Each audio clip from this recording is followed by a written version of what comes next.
ജയിലിൽ കിടന്നപ്പോൾ തന്നെ വിളിച്ചാശ്വസിപ്പിച്ച ഒരേയൊരു നേതാവായിരുന്നു അന്തരിച്ച മുൻ മുഖ്യമന്ത്രി ഉമ്മൻചാണ്ടി എന്ന് കോടിയേരി ബാലകൃഷ്ണന്റെ മകൻ ബിനീഷ് കോടിയേരി. കോടിയേരിയുടെയും ഉമ്മൻചാണ്ടിയുടെയും ഒരുപോലെ ക്രൂശിക്കപ്പെട്ട കുടുംബമാണെന്നും ബിനീഷ് പറഞ്ഞു. ഉമ്മൻചാണ്ടിയുടെ 1-ാം ചരമവാർഷികത്തിൽ കോട്ടയം പുതുപ്പള്ളിയിൽ നടക്കുന്ന അനുസ്മരണ ചടങ്ങിൽ പങ്കെടുക്കാനെത്തിയതായിരുന്നു ബിനീഷ്. വ്യത്യസ്ത രാഷ്ട്രീയ ധ്രുവങ്ങളിൽ നിൽക്കുമ്പോഴും എത്രത്തോളം സൗഹാർദ്ദ അന്തരീക്ഷത്തിലുള്ള രാഷ്ട്രീയം സൃഷ്ടിക്കാമെന്ന് കാണിച്ചു തന്ന നേതാക്കളാണ് ഉമ്മൻചാണ്ടിയും കോടിയേരി ബാലകൃഷ്ണനുമെന്ന് ബിനീഷ് പറഞ്ഞു. ഇത്രയധികം വ്യക്തിപരമായി അധിക്ഷേപിക്കപ്പെട്ട രണ്ടു നേതാക്കൾ കേരള രാഷ്ട്രീയത്തിൽ തന്നെ വിരളമായിരിക്കും. ആക്രമിക്കുന്നവരോട് പോലും പുഞ്ചിരി സൂക്ഷിക്കുന്ന അന്തരീക്ഷം സൃഷ്ടിച്ചവരാണ് അവർ രണ്ടുപേരും.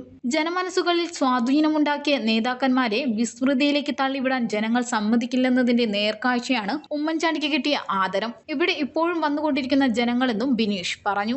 ഇന്നു മുതൽ മുൻ മുഖ്യമന്ത്രി ഉമ്മൻചാണ്ടിയുടെ 1-ാം ചരമവാർഷികം ഒരാഴ്ചക്കാലം നീണ്ടുനിൽക്കുന്ന വിവിധ പരിപാടികളായാണ് തിരുവനന്തപുരം ജില്ലാ കോൺഗ്രസ് കമ്മിറ്റി സംഘടിപ്പിച്ചിരിക്കുന്നത്. ജില്ലയിലെ 1546 വാർഡുകളിലാണ് ഉമ്മൻചാണ്ടി സ്നേഹസ്പർശം ജീവകാരുണ്യ പദ്ധതി നടപ്പിലാക്കുന്നത്.